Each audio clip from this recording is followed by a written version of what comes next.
Bueno, boas tardes. Pues nada, antes de nada, dar as gracias pola asistencia e tamén comentar que a Asociación Cultural A Pomba do Arco manifesta un pouco a súa raiva e indignación e solidarízase con todos os homes e mulleres que hoxe están na rúa contra todo tipo de agresión machista, ¿no? Como é que vindo a resolución do caso Manada, que, bueno, e dito isto, pois vamos a pasar a presentar aquí a estos dos cracks. Ernesto, todos sabedes, é de Mondoñedo, onde que naceu para el equipo Montevideo en 1974, e é licenciado en Biología en 1998 pola Facultade de Compostela e en Belas Artes no 2008 pola Universidade de Vigo. Actualmente é profesor de ensino secundario, dibuixo e artes plásticas en Pontevedra. No seu traballo artístico fai uso de diferentes disciplinas, dibuixo, pintura, escultura, vídeo e instalación, coa colaxe como eixo transverso e a paisaxe como un dos seus centros de interese. Así queda reflectido na súa exposición individual Xenética da Paisaxe. No 2006 recibe a Bolsa de Novos Valores da Diputación de Pontevedra pola videoproxección Asimetría dos Lucanos.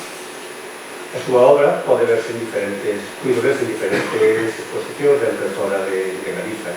A Pel dos Sentidos, por citar algunhas, no Museo Provincial de Lugo, Fora de Campo, na Galería Bisol, Lacón con Grelos, 8 recetas artísticas galegas no Centro de Arte Joven da Comunidade de Madrid, ou Grafos e Maquemas na Bienal de Vilanova da Ferreira, por citar algunhas. Tamén comentar que entre o 2006 e o 2010 foi membro do grupo Explorar, Laboratorio de Creación Artística e Aprendizaxe e Investigación vinculado a Facultades das Artes de Pontevedra. E hoxe, xunto a Xeabro, vai presentar o libro disco por el dispositivo, no que ten unha participación con a parte gráfica. E con respecto a Xiao, que é outro crack, nace en Santiago de Compostela no 78, adquiriu o grau superior de guitarra clásica e o grau medio de composición no Conservatorio de Santiago, é diplomado en Ciencias de Educación, especialidade de Educación Musical, e actualmente é profesor de ensino secundario e foi asociado na Universidade de Santiago ao Departamento de Didáctica Musical. Como músico formou parte de diferentes agrupacións, nun grupo moi conhecido por todos, que é Una Roca, e con ele editou varios traballos, Agardando que pase algo, Contravento, Dejarnos ao Vivo, Vente Vindo, entre outros proxectos. Con María Trío está preparando o seu primeiro traballo discográfico e ten tocado tamén con outro tipo de música, como por exemplo Rúa Barroca, un grupo especializado en música barroca. No ámbito da música rock e indie publica no 2016 o primeiro disco libro desconhecido, que é o que vamos a ver hoxe, con un proxecto persoal chamado Verlai.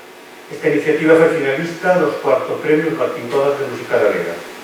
E como músico en directo, bueno, pues actuou boa parte do mundo adiante, non? Pois Lorient, Largo, Buenos Aires, Montevideo, Lisboa, Toulouse, Milán, Barcelona, Madrid e agora Foz. Nada, ahora que rematamos as jornadas, daros as gracias pola vosa asistencia e esperemos que ao ano que ven nos podamos repetir. Así que xa vos deixo con estos dos amiguetes e que nos conten a ver o que pasa con esto de verdad e desconhecido.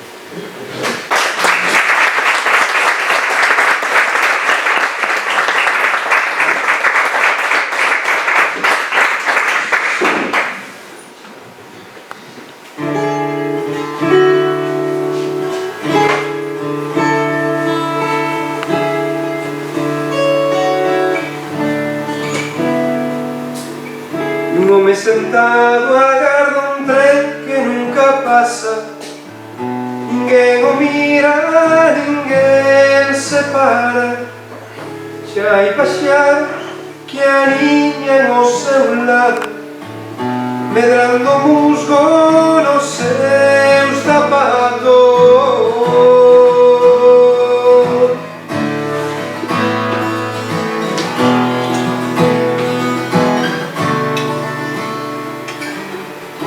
A chuvia lava un a un os seus pasados, que se lle escapan por entre os charcos, papéis dobrados que asentaron unha pata, neles pintados a súa cara, e iso cuspeie por dentro un día máis, e así fai 7 anos antes.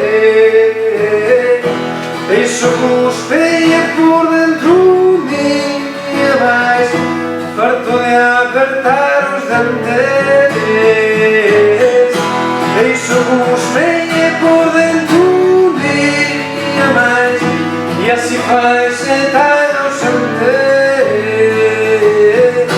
E iso cuspeie por dentro un día máis, farto de apertar os dentes.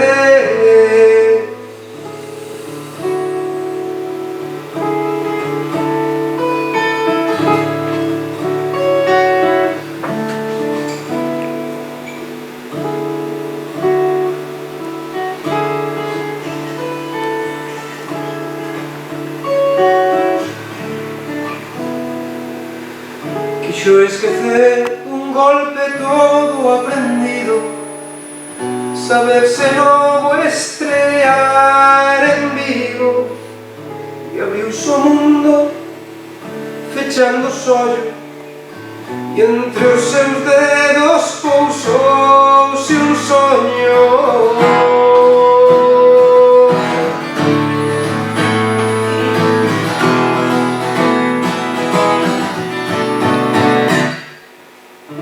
Súa cara esbozou de novo alegría, mentras soñaba que era a súa vida. Por un instante viveu o que olvidara, mais recordouse e o tren non pasa.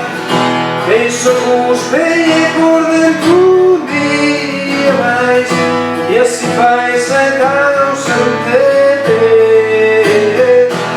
Iso cuspeie por dentro un día máis, farto de apertar os dentes. Iso cuspeie por dentro un día máis, e así fai 7 anos antes. Iso cuspeie por dentro un día máis, farto de apertar os dentes.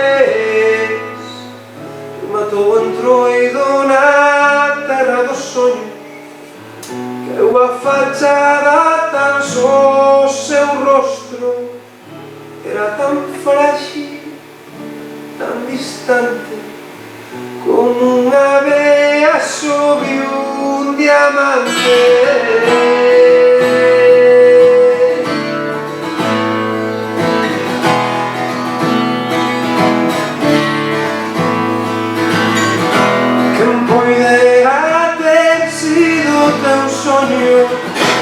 Quen poidera ter sido teu tren, quen poidera ter sido teu soño, quen poidera ter sido teu tren, quen poidera ter sido teu soño, quen poidera ter sido teu tren, quen poidera ter sido teu soño, quen poidera ter sido teu tren.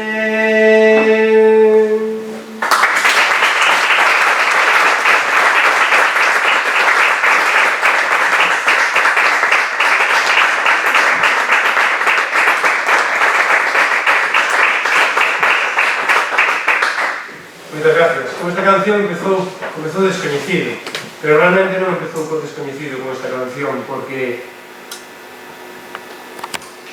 esta canción foi unha necesidade, algo importante na miña vida. Eu andaba no folk e as letras que facía na roca viñan ou da tradición galega, ou cambiamos moi pouquiño, pero en esencia era eso, non compoñíamos, non facíamos letras nós, e eu nunca fixera letras. Eu sempre fui moi lector de poesía, pero nunca me deu por escribir nada. E Alfonso, o descoñecido, é o meu tío avó, é o irmão da miña avoa, é algo nas montañas de entre Guntín e Portomarín, e sempre tive unha vida que para mí foi moi descoñecida, ele como personaxe e a súa vida, pero sempre me atraeu moito. A verdade é que tal e como era e un poquinho como contamos aquí, cousas que fun aprendendo unha vez que morreu porque nunca nos deixou entrar na súa casa, como moito na súa aira, nas festas, víamos un poquinho como vivía, pero non sabía por que ele vivía ou decidira vivir así, porque foi unha decisión. E para mí foi descoñecido. O día que finou,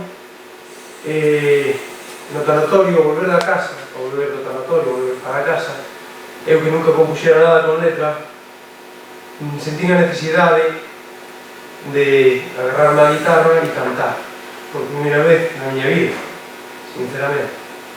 E saiu isto, pero saiu en moi pouco tempo.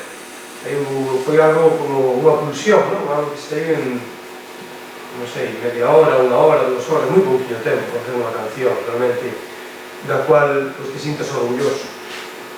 E realmente non pensaba facer nada con iso. Está aí, gardeino, de vez en cando volvía a ela, ou cantaba polo placer de cantar, e nada máis. Isto pasou no 2010. Seguía con Fiena Roca, estábamos tocando bastante en festivais de Europa nesa época. E, pois, nada, pouco a pouco descubrinme esa necesidade de crearlle a Alfonso unha canción, descubrinme facendo máis cancións. Non tiña pensado facer nada con elas, simplemente pois, o placer de cantar, é moi divertido cantar e tocar, vamos, se puder estaba máis tempo, como un fillo xa máis difícil, pero entón, pois nada, fun facendo varias cancións, cheguei a un punto en que dixen, cambiando algunhas cousas das cancións que fixen, podía contar a historia de Alfonso, unha historia que despois fun aprendendo pouco a pouco da súa irmá, miña avó, de algún sobrinho, de alguna outra irmá que ainda vivía. E aí foi cando vin unha necesidade de crear un disco conceptual, o sea, que contara unha historia, non que fose simplemente unha unión de cancións, sino que as cancións tuvesen un fío argumental que era a vida del e os problemas que tuvera e as decisións que ele tomou, non? E aí foi cando me puxen en contacto con Ernesto, porque digo, a mí me interesa que a xente se sente, nós, cando éramos rapaces, sentábamos moito a escoitar música. Hoxe en día é máis raro, ouvir posa música para facer máis cousas, pero sentarte para escoitar un disco inteiro, de arriba a baixo, era algo que eu habitualmente facía. E tiña esa necesidade de darlle ao que iba a escoitar esa música, tiña a necesidade de que senta un pouco e escoita. E como, bueno, tamén vivimos nunha cultura moi visual, foi que falei con Ernesto, que o coñecín, que traballamos juntos no ensino, e sempre conectamos moi ben artísticamente con cousas que facíamos juntos, e eu vía as cousas que ele facía, e ele coñecía Fiena Roca, e falábamos un pouco así de arte e de cousas que nos buscaban, non? E entón, propuxen, mira, teño un proxecto, pero gustábame que fixeras por canción un deseño e contei un pouquiño moi rapidamente nunha conversación telefónica con moi bo proxecto. E aí, bueno, agora Ernesto nos contará, non sei se necesitas micro. Non, pois sí, cando me chegou o proxecto de Xao, en principio, claro, non está feito ao formato disco-libro infantil, que hoxe en día en Galicia, a verdade, que hai auténticas maravillas e un referente a nivel internacional, non? E, bueno, teño unha historia, decía Xao, para contar, e de entrada, pois, imaginei que a historia era para un disco-libro infantil. Cando me chega, pois, as primeiras cancións e de entrada, ese saltar a facer un disco-libro infantil tamén era un sair da miña zona de confort, porque, bueno, veño da plástica, si utilizo dibuxos e a ilustración, pero non dese xeito, con ilustración máis puntuais. Pero claro, cando me chega o material, os primeiros temas, un esbozo da historia, xa me dou conta que non é un libro infantil e que presenta unha nova saída desa zona de confort a enfrentarte a un formato pues, para adultos, ¿no? Co cal tamén me pareceu un reto máis interesante a nivel creativo, ¿no? E de entrada, claro, nun primeiro momento para poder, claro, xa plantexaba pois, unha ilustración por tema e de entrada un pouco para buscar, digamos, unha imaxe que ilustrara, necesitei como ir imaginando esos fragmentos da historia que faltaban ou aqueles da historia que xa me daba xao e comenzaron a sair como secuencias de imaxes, é dicir, empezou a entrar o que sería pois, a banda deseñada, é dicir, para poder extraer un fotograma, algo que ilustrara un momento concreto, necesitei ver máis desa historia, ¿no? E de aí pois, comezou pois, a necesidade de empezar a contar tamén a historia a través de apoiar esa narración con cómic e non con unha imaxe, ¿no? Isto que digamos na canción do Xao, pues, esas viñetas de esa secuencia inicial do tema inicial, ¿no? E aí o reto tamén era algo do que non atopábamos referentes nese momento, que eran obras nas que se misturase a música e o cómic, pero dunha maneira en que se foran relacionándose unhas e outras. É dicir, sí que hai, ou nos coñecíamos, pois, propostas onde a música vai por un lado e despois hai unha historia que sí ten que ver, pero non hai un diálogo. Neste caso, pois, coas secuencias de cómics o que se pretendían eran ir enchendo ocos, ás veces vai en paralelo, outras veces adianta, non? Establecer un pouco ese diálogo. O cal tamén é difícil porque a música leva un tempo e a lectura do cómic outro, e entón plantexaba para o espectador pues, esos cambios. Despois estaba, bueno, un poquinho, temos aquí un guión así, chuleta, sobre todo elaborado aquí Ernesto, traballando vivamente, un poquinho ubicada tamén nun contexto, non? Eso un poquinho tamén foi idea, por un lado, de Ernesto, cando estábamos falando precisamente no traballo, moitos anos antes desto, falábamos de libros, de lecturas, e recomendárame unha lectura en concreto de Carlos Negro, un libro que se chama Far West, e eu tiño aí como referencia, pero foi no deixando, non? Carlos tamén era compañeiro, era amigo, e, bueno, foi no deixando pouco a pouco, claro. Quedou aí este libro, quedou aí en segundo plano, pero nesta época desta primeira canción que vos cantei, lin isto, lin Far West e gustoume moito. E vin unha necesidade de precisamente ubicar a historia que se conta nun sitio real que realmente foi onde lle pasou ao meu tío isto, non? E ese sitio gustaba moito o paralelismo dunha Galicia Far West, donde o meu tío simbolizaría, por un lado, un apache na reserva, donde aguanta aí, digamos, coa súa cultura e tal, e apártase dun mundo que leva un ritmo pois que ele decidiu deixar fora e vivir de outra maneira, non? E así o pretendí un pouco reflexar, e de todo o libro, que ten moitas máis ideas que estas das que eu collín a letra para facer esta canción de Far West, collín realmente máis esas que me interesaban, non? Dese indio apache, dese celta que non existe, senón que unha Galicia que está chea de apaches pacíficos e non de celtas rudos, xogando un poquinho con esa idea que daba Carlos neste libro. E tamén, dándolle unha voltiña e volvendo ao traballo de Ernesto do mundo urbano, dese mundo onde esa Galicia non é nin urbano deshumanizado, onde de repente nunha gran cidade, onde realmente as grandes cidades son realmente aldeas grandes, non? Máis que cidades grandes, atopas ouleiras de berzas no medio da Coruña ou de Vigo, non? Que poden ser así as cidades máis cidades de Galicia.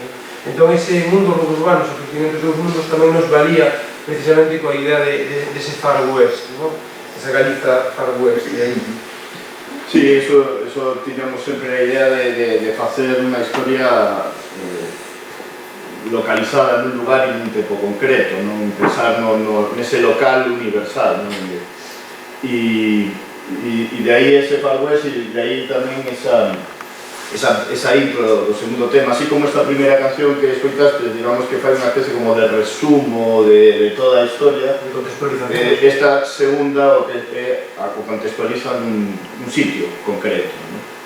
E de feito ten unha intro que xogamos precisamente con esa Galiza Far West, en canto os coitedes entendedelo perfectamente, non? Con un final moi concreto que ten que ver precisamente con esa ilustración de Ernesto coa que remataba o tema, non? Considera ter sido ese tren que, bueno, vai ardendo.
Entón recoñecisteis aí no galego, non? Tocado como uma especie de pianola Far West e onde parece que un pouco o lume ao final acaba queimando esa pianola.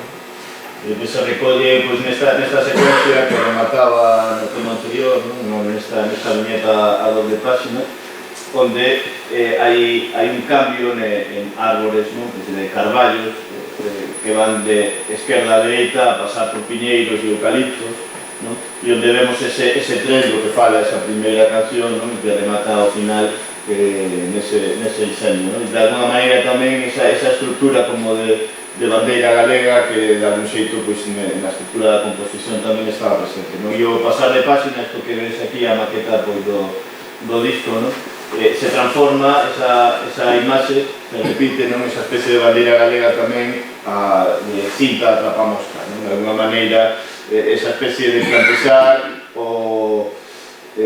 Galicia como un lugar de crisis, de fricción, do que comentaba xa, dese mundo rural, ese mundo urbano con tempos diferentes que están colisionando. E de feito comezan a aparecer tamén nesa localización de un sitio, de un lugar, elementos, por exemplo, como os logotipos do paquete de celtas, de alguna maneira se fai referencia e ao mesmo tempo se está situando aí Breogán, o froito do eucalipto e o western, digamos, ese Far West na pantalla de televisión. Incluso, si observades tamén en canto a localización, estos detalles, o cartel da Panorama, elementos que de alguna maneira querían situar a obra nun sitio moi concreto. Os logotipos, por exemplo, teñen importancia. No anterior, aquí, por exemplo, na caixa de mixtos, digamos, todo isto nese traballo de documentación previa a elaboración da imaxe aparecía. Por exemplo, Marquesina de Caixa Galicia, que son elementos tamén que teñen despois unha función na narración, porque aquí neste momento o personaxe está perdido, está agardando, e que sitio para agardar que esa Marquesina onde un espera non se sabe ben que. De feito, aquí incluso, claro, no libro, na imaxe impresa vese mellor, pois aquí había un cartel da San Lucas de Vizoso, todos estos elementos, pois esas esquelas que nos levan a un sitio moi concreto, aí quizás se pode ver algo mellor. Evidentemente, se utilizan como referencias e ás veces non son moi evidentes, pero que sí que se pretendía era crear unha especie como de colchón de elementos visuais que nos axuden a situar a historia en un sitio moi concreto, que creemos, tanto Xaume e eu, que é a única maneira de contar algo universal, partindo do local. Ou, non sei, referencias ao libro de Manuel Antonio de 4x4, incluso o final, por exemplo, estos logotipos, por exemplo, o logotipo aí de supermercado Familia, que incluso teñen funcións narrativas porque, de alguma maneira, na historia, ese bloqueo da familia, o personaxe neste momento hai unha secuencia onde vai atravesando un campo de millo e queda frenado por esos CDs que se utilizan a maneira de espantallos,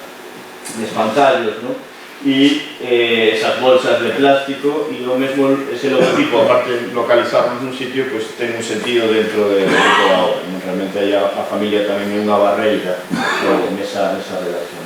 E o xaguiño como o logo de Fiana Roca, o logo dos Porcollóns, o grupo no que estiven, ou a bañeira, este tipo de elementos que nos levan a esa Galicia urbana que comentaba xa. Estou manexando o PDF da obra porque tivemos problemas coas imaxes, pretendía ir xa directamente as imaxes soltas, pero vai ser máis rápido manexar o PDF para non andar saltando. Vale, un poquinho, non vos vou contar a historia toda, esa que aquí no libro, e é moito máis bonita, escoitada, pois parecido ao que fixestes na primeira canción, o sea, realmente a lectura de Descoñecido é bastante parecida ao que pasou na primeira canción, onde vas escoitando a música e vas lendo con certa calma as viñetas, que, bueno, nos aí de feito, eso viñe para falar despois, pero podemos comentar agora. Incluso damos unhas pequenas instruccións para ler ouvir este libro disco, porque o ideal é poder parar a música en algúns momentos, porque Ernesto tamén sempre se falaba antes de que a lectura do cómic ten uns ritmos e a escoita ten outros ritmos, a música acábase e ao mellor hai persoas que leen moi rápido o cómic e hai outras que les gustan máis pararse en certos detalles, entón está ben poder ir pausando a música para escoitar ou volver atrás, como dialogan moito a música e a historia, a narración que sae das ilustracións de Ernesto, como hai moito diálogo, hai momentos que van para diante e para atrás, é bon poder ir pausando, o sea, eso por lo menos na primeira escoita. E non vos quero destripar a historia, lógicamente, pero sí que un poquinho contar un poquinho de que iba esta historia, de que estructura narrativa tiña. Un poquinho, a primeiro tema, xa vos dixen, valería para sacar esta que non do conseguido minimizar, non chego arriba e non me baixa. O primeiro que dá dele aquí a este sí, para sacar esta ventas a este coro aí. Correcto. Sí, correcto. Vale, gracias. Moi ben, entón o primeiro tema conta a historia realmente. O que pasa é que dunha maneira moi poética, moi sutil, e realmente non profundiza non estás profundizando en que pasou, pero conta, despois se volves ao último tema, ao primeiro tema, ao final, seguramente entendas millor. Despois esa localización, esa contextualización na Galicia Far West, na Galicia Far West, e depois ven un poquinho ese cambio de estación, donde realmente se cantaba en terceira persoa, como un narrador que vía desde fora e que nos contextualizaba e nos introducía un pouco na historia, a pasase a cantar en primeira persoa. E en primeira persoa porque, digamos, que eu me convierto no meu tío Alfonso e intento contar desde o seu punto de vista a historia.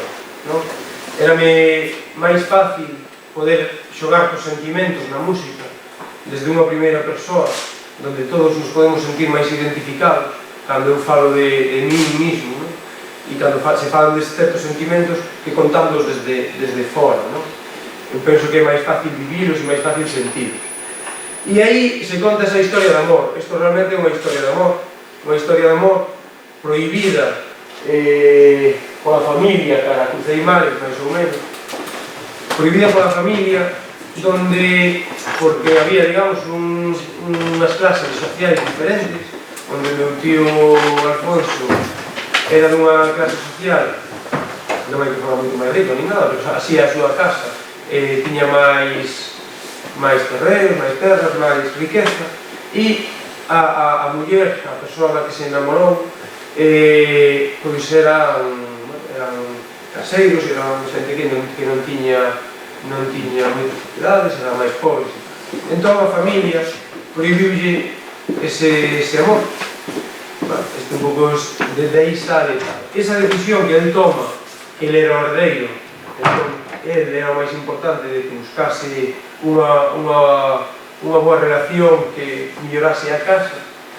Entón unha decisión xusto ao contrario, digo, pois se non é con ela, é con ninguén, non? Eso dice aí no libro. E un poquinho esa decisión marcou a súa vida, marcou a súa maneira de despois, ao largo do tempo, non? Porque claro, unha decisión que toma moi novo, pero despois leva hasta o final da súa vida, claro, hasta os 70 e pico anos, que morreu. E, claro, que chegaba de novo ali, non vivira todo eso, non nacer. Pois non, tampouco el quería contar, nin decía nada, non? Pero, bueno, pouco a pouco, despois fomos investigando. E eu, nesa representación do amor, como representaba eu cantando esa representación dese amor tan forte como para chegar a unha especie de vinganza ao longo do tempo, porque tampouco era unha vinganza de nada, senón unha forma de vivir diferente a que, o sea, vos plantexastes un matrimonio obligado que eu non quero, entón non tomo esa decisión, pero ademais tomo outra vital que tamén iría en contra dos vosos intereses, non? E entón, como represento eso e tal? Bueno, pois, da maneira que mellor souben, moitas veces basándome en experiencias persoais, en sentimentos meus, intentando poñerlos a eles, non? E, por exemplo, cando uso unha canción que chama Mil Sorrisos, donde intento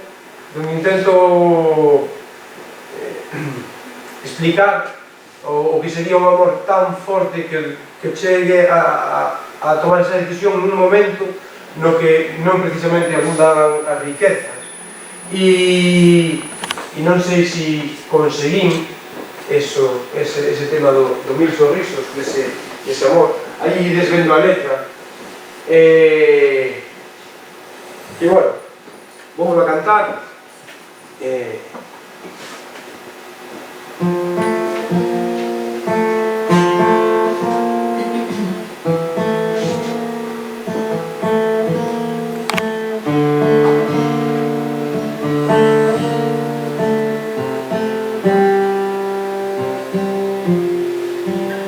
Sempre fuches a neve que cae no inverno, refrescando, renovando meu lugar.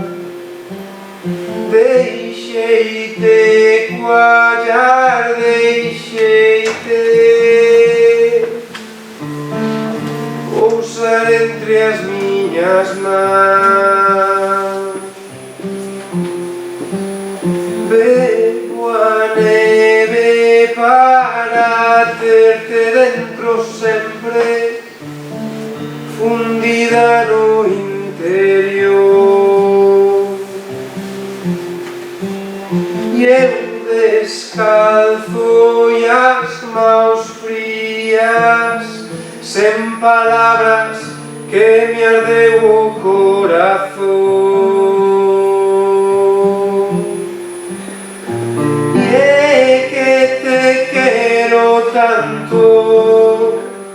Te quero tanto que me sangran os dedos de rascar as paredes escrevendo o teu nome. deseñando o teu pelo. E é que te quero tanto, que até o meu esperma traza un sorriso cando te imagino. E é que te quero tanto que me sangran os dedos de rascar as paredes escrevendo o teu nome. E soñar mil sorrisos, e soñar mil sorrisos.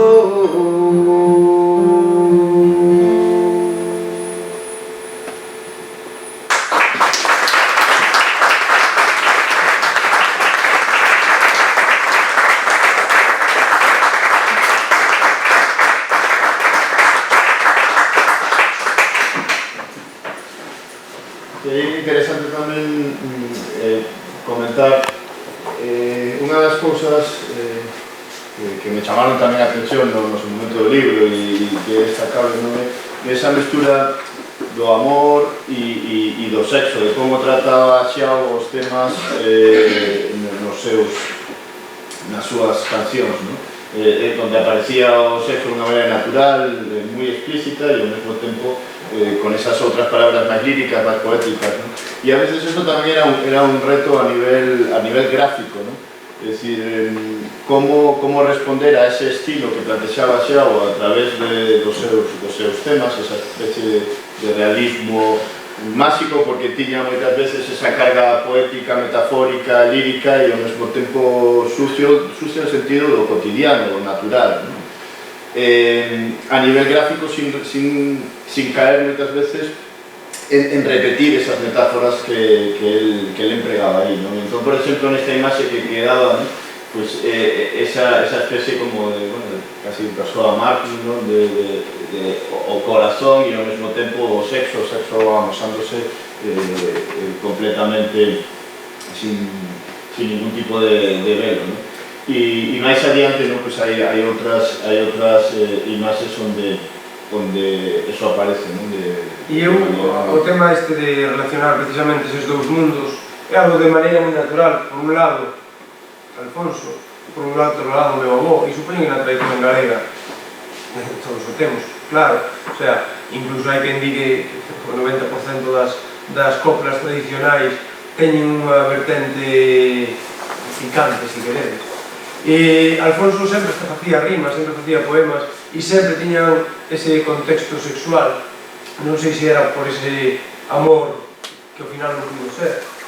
E eu tamén quería reflexar un pouquinho eso, e reflexar de unha maneira, como di Ernesto, natural, porque o sexo é natural e forma parte do día a día e de todos.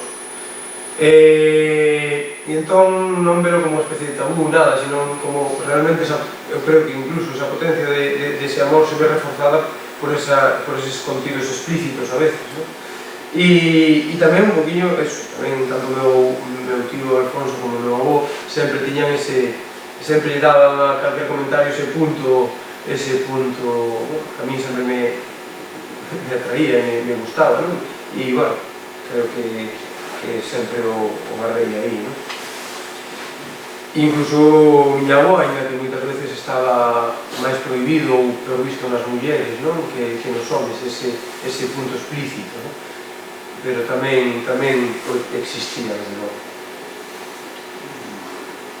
E aí, despois, igual si comentas algo do tema da grabación.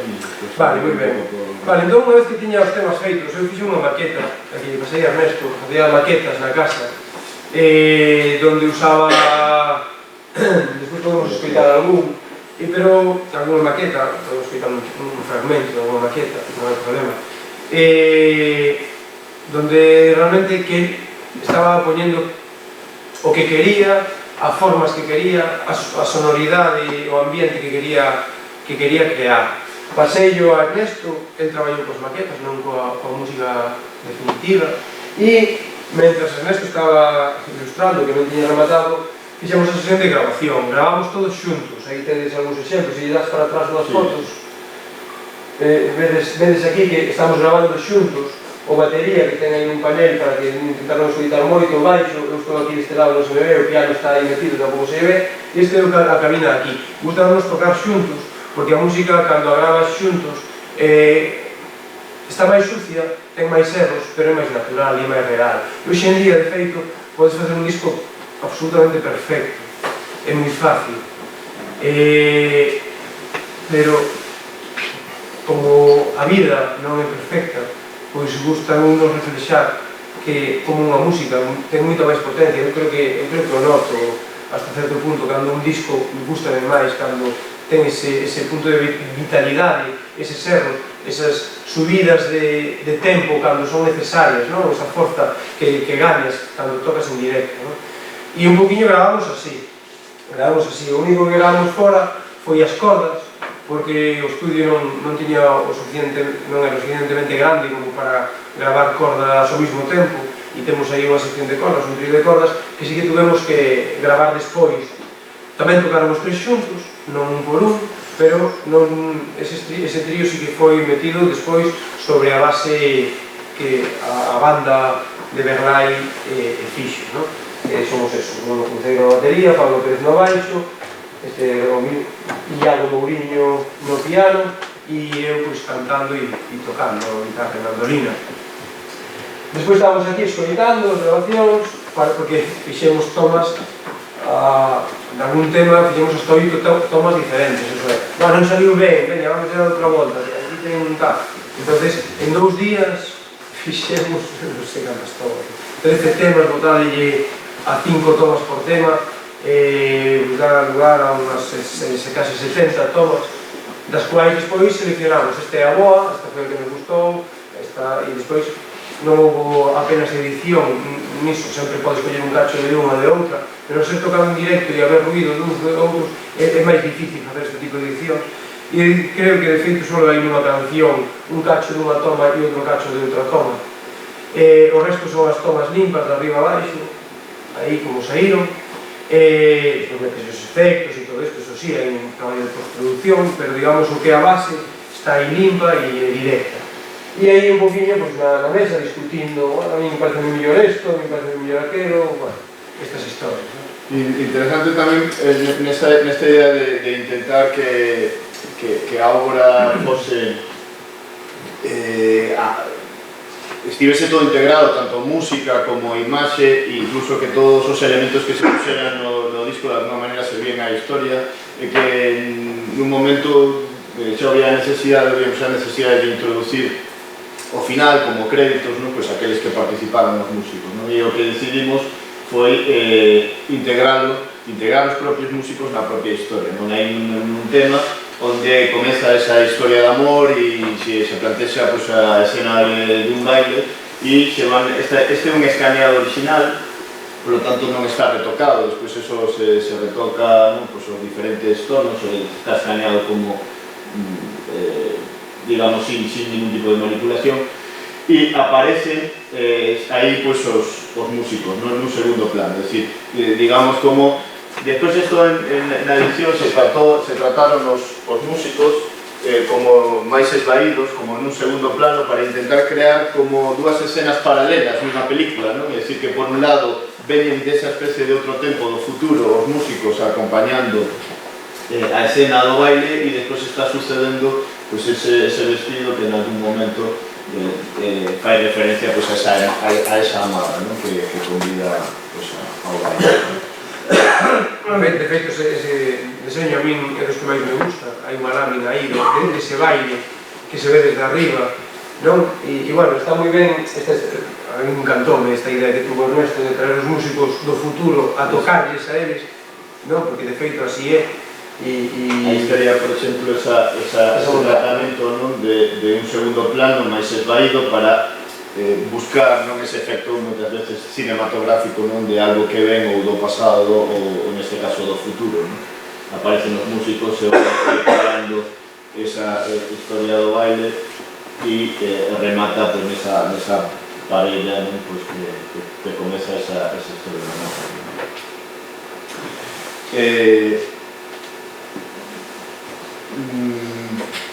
falo agora, Sí, un pouco da imaxe e tal. Falaba xa no, que eu traballei coas maquetas, xa íame pasando as maquetas. Claro, realmente el xa tiña unha estructura dunha historia, non? Con esas cancións, algunhas delas estaban en proceso cando eu empecé a traballar, e establecimos de entrada xa un diálogo moi fluido, moi cómodo entre os dous para ir configurando o guión, porque claro, o cómic non queríamos que fose exactamente o que se está contando nas letras, sino que fose completando parte da historia, non? E nese sentido tamén decir que para min de entrada foi un traballo moi cómodo, co cal e que podería non ter sido, porque dadevos conta que eu entraba nunha historia de entrada plantexada por outro, vale, eso traballando como ilustrador é normal, pero era unha historia moi persoal. E claro, eu sempre me sentí con liberdade de aportar e de traballar con toda a comodidade, non? E incluso, o sea, facendo meu ese propio proxecto, non? Nese sentido, a verdade é que funcionou moi ben, non? É dicir, de cada un estaba no seu territorio, pero ao mesmo tempo enriquecendo dos dous, non? E aí fomos elaborando un pouco esa historia, non? De entrada se fixe unha primeira maqueta con esa idea como de ilustración, de fotograma, pero xa vos decía que eso ao final non foi así, non? Saiu a banda deseñada e fixadevos, por exemplo, nun primeiro momento se fixo un debuxo de toda a obra dun xeito sin recurrir a ningún tipo de referencia de documentación, é dicir, non busquei imaxes, era todo, digamos, de cabeza, con debuxo evidentemente máis primario, máis sucio, máis duro, simplemente intentando contar esa historia e buscando as composicións da página. Por exemplo, esta é unha das imaxes e fixadevos, por exemplo, no escaneado final, non, do que como despois, unha vez tida toda a obra, digamos que non se fixe un guión escrito, sino que se foi escribindo, debuxando e modificando ese tipo de maquetas. Despois se volveu a dibuxar toda a obra, cambiando o estilo, porque de entrada se buscaba algo máis limpo que isto, pero un traballo máis expresionista, máis desgarrador, máis sucio. Pero despois nos interesou unha linguaxe un pouco como máis realista, máis documental, para de alguna maneira tamén anclar a historia nunha realidade como máis inmediata, non que parecera ilustración, sino leválo a esa crudeza dun certo documentalismo. Ou, por exemplo, a veces se planteaban este tipo de solucións para esa historia, esa páxina.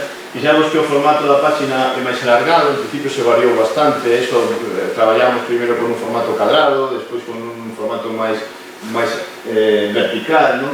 E despois buscamos un formato máis con outras proporcións, un pouco máis aplastado. E fixamos o cambio tamén, non? Como desde esa primeira fase do debuxo se plantexa incluso unha secuencia que ao final varía, non só no debuxo, sino no propio plantexamento visual, onde evidentemente permanecen certos elementos. Ou esta outra, que de entrada tiña tamén esa referencia do expresionismo, do berro de Munch, desa obra moi coñecida, e despois nos quedamos con este outro. Digamos que sufriu esa como dúas etapas, nun primeiro momento, unha primeira etapa inicial, quizás 3, onde aparecía unha ilustración nada máis, naceu a idea de banda deseñada con un estilo máis expresionista e despois se volveu a dibuixar toda a obra con as modificacións que xorden no momento con un debuxo máis documental.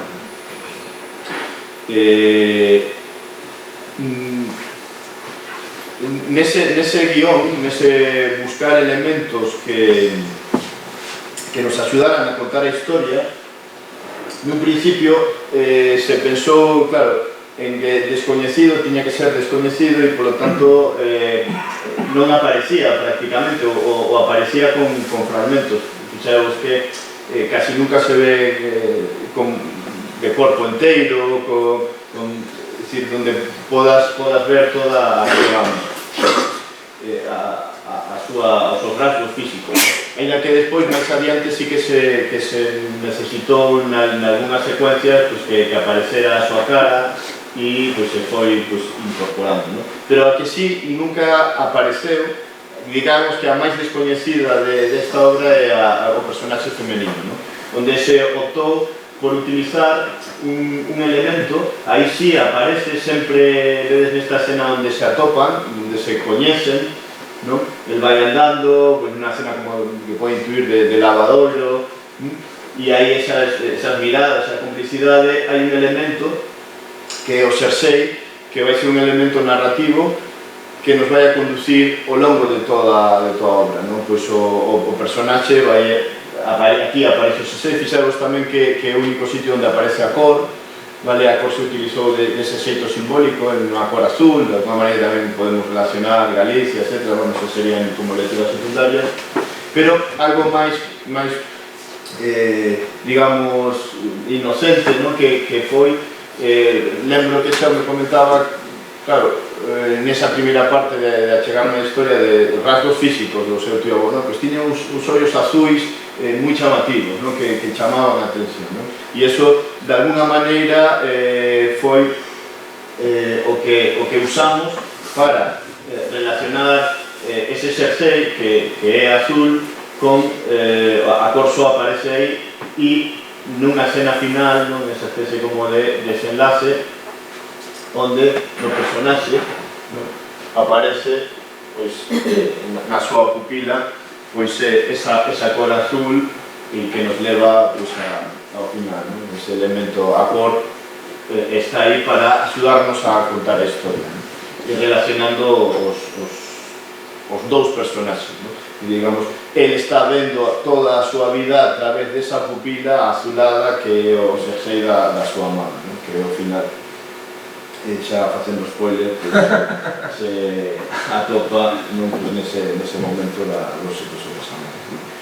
E despois tamén outros personaxes que realmente é unha obra con poucos personaxes, son os pais dele, os pais delas, tamén aparecen de alguma maneira, que son eses elementos que fan como de freno desa historia, e teñen moita importancia os bichos, como personaxes, de alguma maneira. Nas letras e aparecen os bichos constantemente como un elemento audiovisual, e entón os utilizamos, debían aparecer, entón están en toda a obra, e ás veces funcionan como elementos tamén narrativos. Sabes, por exemplo, na primeira escena, a primeira secuencia onde se conta a historia en xeral, dese amor que durou nada ou toda a vida, aparece este bicho que é unha efémera, que é un insecto que dura como adulto só un día, e só, digamos, como adulto non se alimenta, só se reproduce. E justamente esa efímera é algo que desaparece como adulto enseguida, como se lo vamos. E máis adiante, van aparecendo as gaivotas, que cada un pode, nesa especie de Galicia Far West, que cada un pode asociar, as moscas, pois, bueno, aí o can, pero abelaiñas, e un elemento que tamén funciona como eixe narrativo e se vai conducindo a historia é este que está aí, que é o vagalume. Un momento atopa perdido e realmente a única luz é a luz dese amor, de alguna maneira, que desapareceu. E ese insecto, que sería un vagalume femia, que se introduce no seu corpo, despois aparece aquí o vagalume macho, que é o que alumea e o guía por ese espacio perdido. Fixaros que estos bichos, e hasta onde chegamos nesa lectura, o que sempre intentamos de alguma maneira que aparezan diferentes capas de lectura nunha obra, entón, cada un chega hasta onde quere ou hasta onde pode. De todas formas, ao final, incorporamos uns títulos de crédito onde sí, no Barcel, ¿no? Aparecen os bichos por orden de aparición, ¿no? Entón, en cada páxina donde saen os bichos e que páxina e que son, non? É dicir, pois é vagalume macho, pois claro, se non sabe vagalume femia. E aí estamos todos tamén, non? Está Ernesto, está Xiao, non? Porque tamén estamos introducidos pois aí na obra como personaxe, como decía no caso dos músicos, e eu aparezo pois, na primeira escena do bar onde aparecemos os tres refírome a Alfonso, o descoñecido, e Xiao e Malxeo, non? Tomando algo aí, non?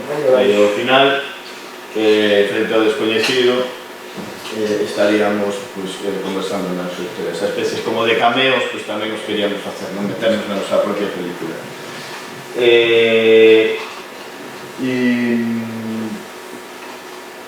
Outros elementos tamén que sirven para levar a narración é a estrada, non?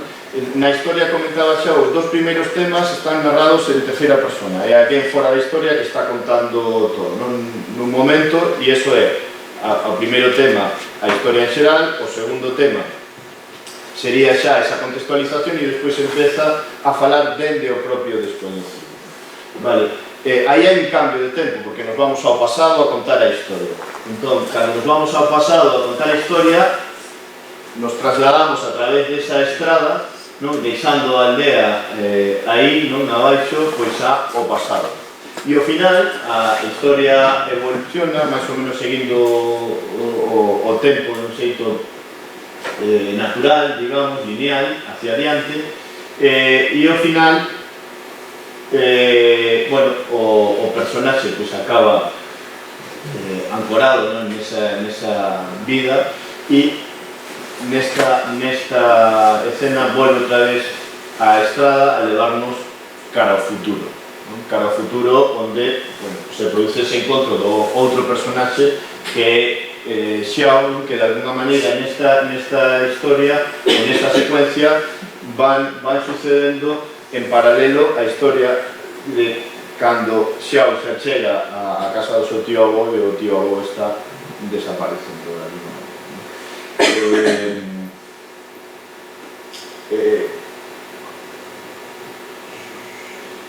Tamén a nivel visual, non? Algún tipo de curiosidade, se utilizaron, por exemplo, o que vos decía de das diferentes lecturas, non? que pode haber na obra. Por exemplo, nesta páxina, non? Esta páxina é a que inicia esa primeira noite que pasan xuntos, non? Alfonso e súa amada, non? Pois se ve esta visión dende arriba, non? E isto é lo que sería a aldea, está amanecendo, non? E entón de ali, paite, que nos dá o día, etc. E teríamos a obra de Courbet, non? A orixe do mundo. De alguna maneira, a orixe do mundo de Alfonso, dese mundo que vai ser toda a súa vida, pois foi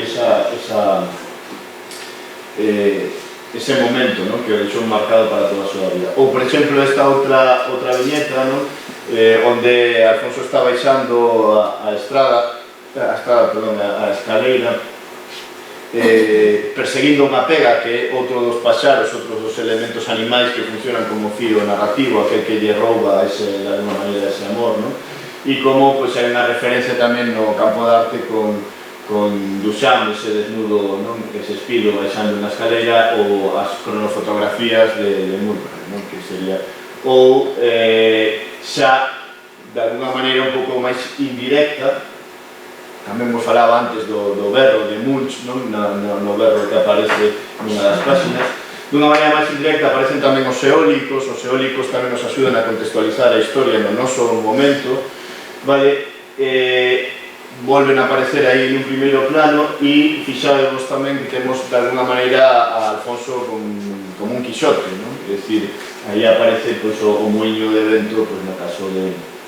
Ou, si estiramos esta idea máis indirecta do Quixote rodeado pues, de todo o seu mundo, ¿no? Podemos ver tamén esta secuencia final onde desesperado Alfonso comezan a sair todos esos bichos e esos elementos que de alguna maneira foron aparecendo ao longo da obra e tendo algún tipo de significado, ¿no? Pues a fémera aí, pues os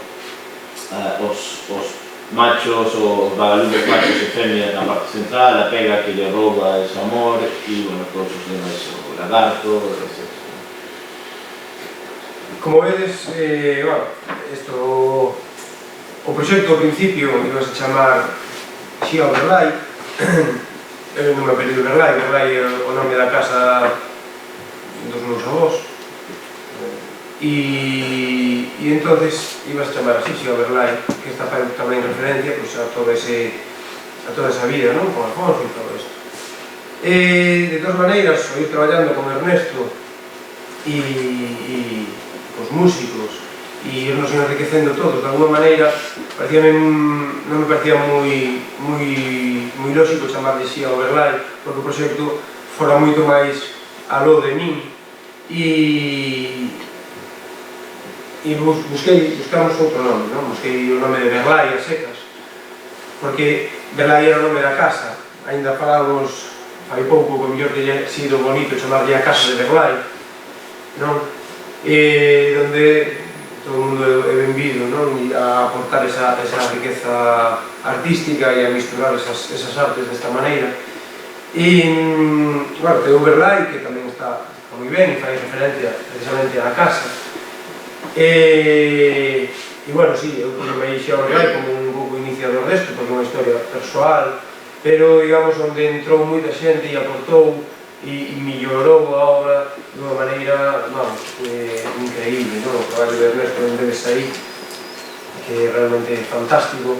Eu creo que estuvo durante cerca dun ano que non o coñecía ninguén pola rúa, non había ninguén, porque estuvo aí dándolle duramente, non? A todos estes... E o que sí é certo, algo que insistía ao principio, é que me sentí moi ben acollido na casa de Berlai, porque bueno, non é fácil abrir a tua casa e aos teus afectos, digamos, a alguén que vai a manipular, digamos, o que aí amosas, non? E nese sentido sentime con total liberdade, evidentemente sempre donde o respeto, pero con total liberdade para traballar, non? Entón, a casa de Berlai é unha casa pues, acolledora nese sentido, non?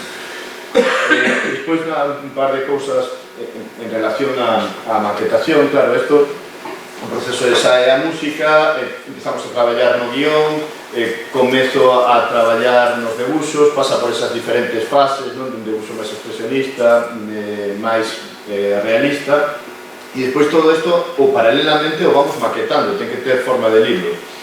Aí despois traballamos tamén con un estudio de diseñadores gráficos, aínda que levamos toda a dirección nós, non? A obra incorpora ao principio esas instruccións de como ler o libro, aparece despois toda a obra. Hai un epílogo tamén. Hai un epílogo no que, digamos, nos interesaba buscar ao final este epílogo que en un principio era prólogo, contaba que isto que estabas e ías a ver, non? Pues era unha historia real, non? E aquí pues, decidiuse levar pues, ao final para que realmente o espectador descubrira ao final, ainda que xa o podía intuir ao longo de todo o percorrido da obra, que estaba baseada pues, en feitos reais, non? E así mismo quixemos agradecerlle a Alfonso, que ao final é o protagonista real desta obra, agradecerlle e sacamos unha foto das súas botas na casa, sacamos varias fotos ali, pero das súas fotos dedicamos a Alfonso, o valente pacífico Apache, e xa usadas as túas botas soñaremos ter descalzos para sempre, porque incorporaríamos un pouquinho a súa historia no noso acervo cultural e que, por outro lado, tamén ese descoñecido quería facer patente que hai moitos Alfonsos, non só hai un que me tocou a min, sino que, bueno, pois, supoño que todos vos coñecedes algún Alfonso ou Alfonso, que ao mellor viven nunha situación parecida por múltiples motivos, seguramente, pero que é unha realidade, dicemos aí, e tamén un poquinho agradecerle, non? Ou dedicarlo a estas persoas, non? Todo este traballo tamén foi posible, sobre todo porque, bueno, eu viña do mundo do folk, onde sacábamos discos, e os discos máis ou menos sabemos o que costan e tal, pero un libro de 100 páxinas non sabemos, eu non sabía, non tiña ni idea de canto costaba, e máis, incluso, como son as imprentas, contactei con varias e nin me responderon. O sea, non, vou che dar traballo, canto me cobras por isto? Bestial. E entonces, ao final, a través dunha editorial que traballaba con unha imprenta habitualmente, parece que si que lle fixeron caso, deronnos un presuposto, e claro, un presuposto de algo así escapábasenos un pouquinho, non? Queríamos facer, non? Entón, estuvemos dándolle voltas e... Pensa que iso tamén foi medrando, primeiro unha ilustración, despois aparecía en secuencias de 3 páxinas, despois máis secuencias, entón que era cada vez máis... E dixo, bueno, vamos para dentro. Claro, o tema non poñese blanco e negro, bueno, vamos a meter unha cor e iso quanto costará, claro, non é nada aí para diante. A cousa que quede ben, a cousa que facermos unha cousa do que estexamos orgullosos, non? O sea, dá igual, o sea, ben. E aí tamén usamos unha plataforma de micromecenado que é un poquinho, funciona realmente como unha preventa, non? Que nos axudara a xente comprando algo que ainda non existía, pero adiantando uns cartos e despois serían recompensados de alguma maneira, ben co libro, ben unhas camisolas ou con as láminas que ten Ernesto, ou incluso a recompensa maior, a máis cara, era unha lámina original de Ernesto e, por certo, ainda non os entregamos, non sei se aquí tal, pero bueno, están no forno. E entón, eso permitiu-nos acadar uns cartos que foron bastantes, foron 4.000 euros, algo menos, porque a plataforma queda según a parte, como porcentaxe, 4%, 5%, non lembro, que non chegou para sufragar en absoluto todo, pero sí que nos axudou moitísimo, claro. É unha maneira, bueno, de autoedición que se usa moito e a verdade é que é moi válida, pois, para poder sacar proxectos adiante cando, bueno, hoxe en día as editoriais, cando lle ensinas como editorial, dinche a maior parte que non, porque por un lado é caro, por outro lado tamén a vez vendese menos, non? E despois tamén é un produto, este en concreto, que é moi peculiar e que non sabían, e nós estamos vendo agora, que non sabían se venderon nunha librería, nunhas tendas de discos que se quedan poucas, como facerlle ver a xente que existe un diálogo que vai máis alá do simple acompañamento, non? Entre dibuixo e música, senón que existe realmente un diálogo e é moi bonito, é moi próximo a ver unha película, non? Moitas veces, e con toda a tua imaginación que che deixa a poesía, o que suxiren as poesías e o que suxire unha banda deseñada, máis a logo que suxire unha película que é máis lineal e empátache os momentos, non? Isto, digamos, traballa máis a tua imaginación. Entón, é difícil eso. O micromecenado galego e moitísimo, desde logo. Despois tiñamos o tema de... Ainda que había unha editorial por detrás, realmente podría considerarse casi como unha autoproducción, non había que estar en todos os frentes, da imprenta... A editorial axudounos a pagar de, o sea, pagou de derechos de autor, e o resto pagámonos coa axuda do micromecenado e nós, directamente. Un sello tamén na casa, non? Unha casa que che fai a distribución e que, bueno, nos ajudou moito, eso sí, na imprenta, porque de verdade que eu quedei asombrado como lle podes decir algo que costa, non me lembro a mismo, pero cerca, o sea, as 1000 copias, pois cerca de 6.000 e pico euros, non?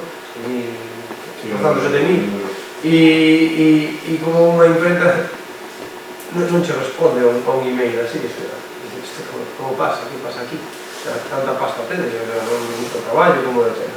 Bueno, non sei. Terán as súas historias montadas, estarán feitos o mellor a traballar con a xente e se lle ven alguén de fora que só lle vai dar un traballo que non se sabe moi ben, directamente non contestar, non sei.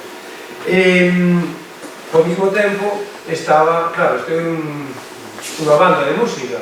Como facemos nos directos? Como contamos a historia nos directos? Facemos cancións soltas ou... Si, vamos acabando xa. facemos cancións soltas ou introducimos a Ernesto na ecuación, eu creo que era necesario, non? E como non sabe bailar, pois entonces está ali dibuixando, está ali dibuixando en directo.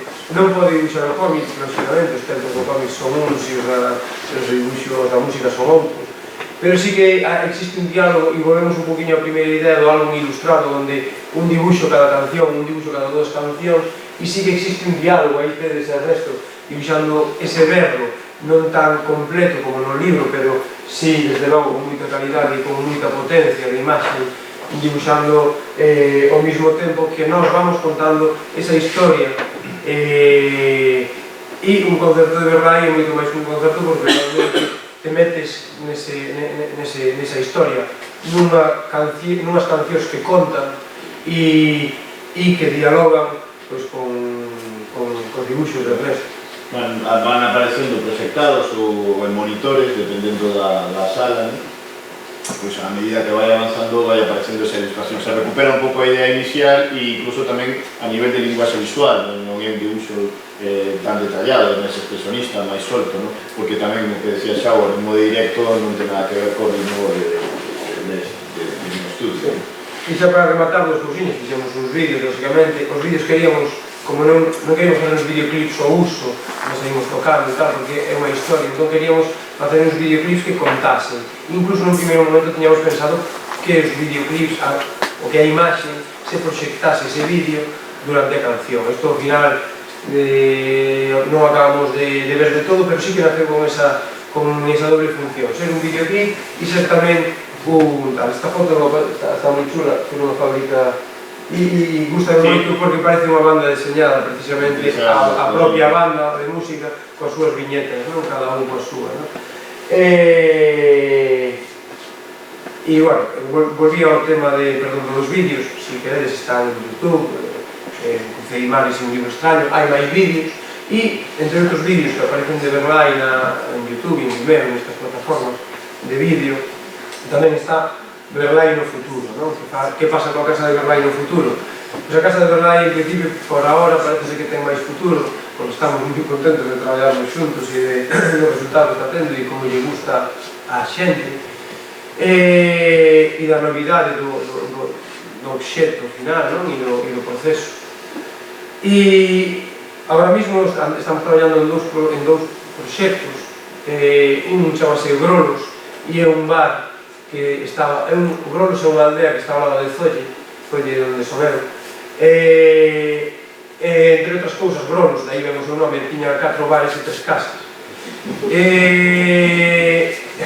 e unha delas, un dos bares, era gestionado por dúas mulleres que viñeron dunha cidade, viñeron a sentarse ali, chamabanlle Hernani Macho, pero, sin embargo, meu avó decíame, pero era onde mellor ambiente había, era onde mellor íbamos e sempre tomábamos ali, gustábamos ir a esta taberna. E un pouquinho un proxecto que empezo polo último, este é un proxecto a largo plazo porque vai haber unha serie de historias que se misturan aí no bar de Grolos entre estas dúas Marcela e Elena propias, e propias dali de Grolos, de Zolle. E outro proxecto, que pasa que se vai levar máis tempo, Ernesto é pai dun bebé como que entón, ahora mismo ese vai adiarse un poquinho no tempo, xa hai temas montados, xa hai ideas feitas, pero mentras vamos ir a algo un pouco máis rápido e é basándonos nunha especie de pensar nunha especie de cousas de Castelar, donde efectivamente haxa unha ilustración por un tema e temas relacionados con Galicia, pero non só con Galicia, sino con Galicia, co mundo, e un pouquiño críticos e un pouquiño críticos coa lingua, co monte que temos, con como podería estar, con como son certas cousas, e aí un pouquiño tamén veredes algún tema relacionado con isto na rede que ainda non forma parte de nada, pero que formará parte dun recousas que ainda non lle temos nin título a este proxecto. Este vai ser o primeiro traballo que fagamos e, bueno, e aí andamos. E un par de cousas volvemos atrás e agora si rematamos. Agora decía xa Ernesto é pai dunha nena que estivo aí estándose mentras se estaba esta obra. Unha anécdota nada máis. Veis, este é o debuxo da portada, da capa e da contracapa, ¿no? Que, bueno, aí aparece a figura tamén do espantallo, de alguma maneira representando eso. E o xersei, este é o xersei, digamos que abraza unha luta. Bueno, veis aquí hai media da línea, isto era a portada inicial. Déronos mal as dimensións en imprenta, e faltaba da línea. Entón, o nacemento da nena estaba programado para 1:30 da mañá e eu ás 12:30 estaba facendo media da liña para completar a portada. Porque, claro, necesitas máis imaxe porque isto dá a volta e se ve parte da imaxe. Non contamos coa volta. E nese momento chegarmos máis iba a facer unha compra super e eu apurando que temos que ir, que isto está programado e eu dibuixando media galiña para enviar por ordenador e decir, bueno, isto xa está parido, ahora vamos a outra, ¿no? E despois, a nivel tamén de ver como a obra está un pouco, se intenta cerrar a nivel de deseño, ¿no? Un simple comentario coa galleta do CD, co CD, ¿no? De alguma maneira esa cor azul pois era a cor que unía, a cor dos ollos, ¿no? E o propio CD, por exemplo, se tentou facer que fose esa pupila azul, non sobre fondo negro do propio personaxe para pechar, non? Porque son moitos elementos que estás enfiando, tecendo e retecendo, intentando crear pues, unha obra tramada, non? E, bueno, e con isto... Nada máis, temos ali unhas láminas con libros, se queredes, nos encantamos, claro.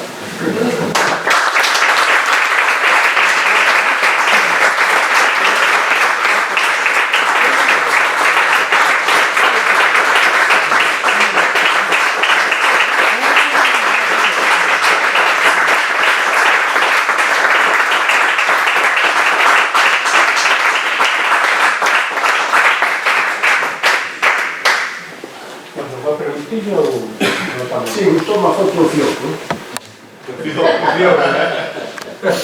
Sí, está presente aí. Come claro. Non tes por aí a posibilidade de escoitar unhas cancións editadas? Sí, Editadas do... sí, xa editadas, das definitivas, non? Ah, sí. Sí, pues podemos poñer unha canción...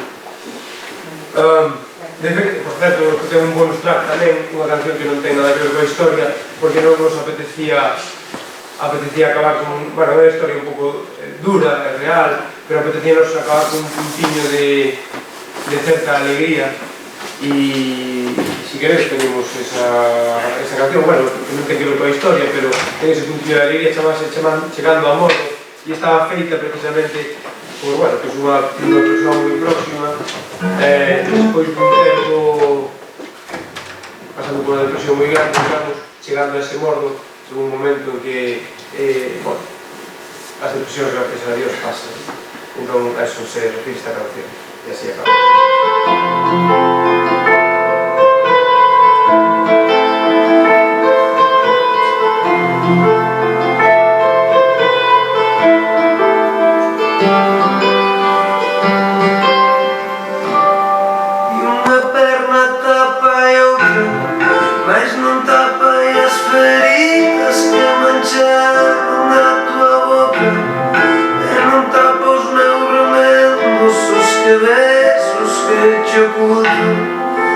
Seria tão pouca coisa.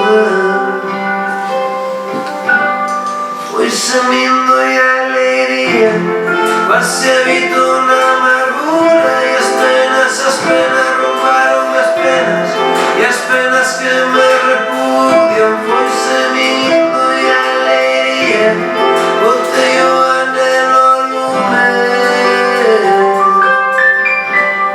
e encheando eu amor.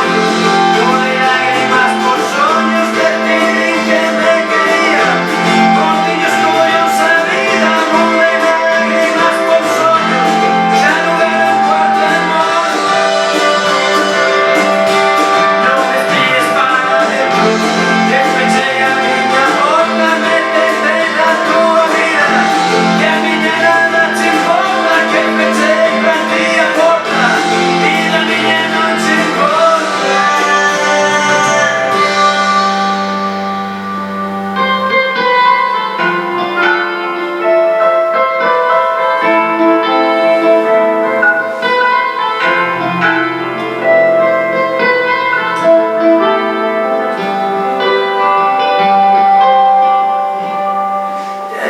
quero a túa cara.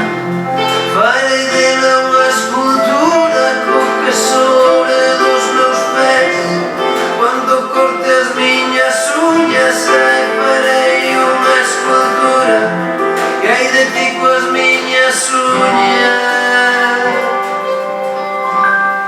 E agora xa son feliz, fago o que me dá na gana e onde irá por decidir. E outro por ficar na cama e outro por ficar soinho. E a miña vida é sentir e enche a